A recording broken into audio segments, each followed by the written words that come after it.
Я хочу стать графическим дизайнером, потому что мне нравится эта профессия, она специализируется на творчестве, я люблю воплощать все в графическом виде, дизайн одежды и так далее и тому подобное. Я считаю, что это мне пригодится в жизни, и мне нравится.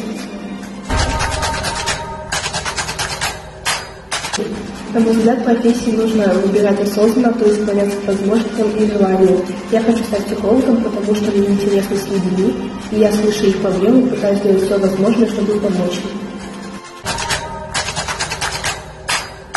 Я хочу стать программистом, потому что сейчас это очень популярная работа, и сейчас начинающим компаниям как раз нужны программисты.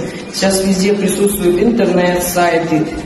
Также мне нравится программирование, потому что я могу воображать что-то и реализовать это в сайте.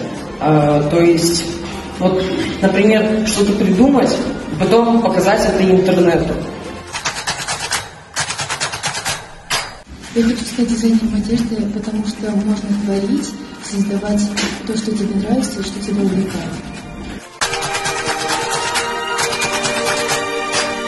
Я хочу стать ученым, потому что люди стали часто заболевать, и очень развилось очень много вирусов, болезней и всяких бактерий в нашем 21 веке. И я очень сильно хочу лечить людей.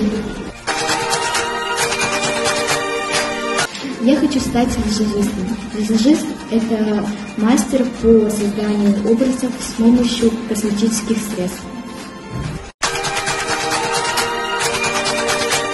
Я хочу стать механиком, потому что в 2023 году почти каждый ездит на машине, и они часто ломаются.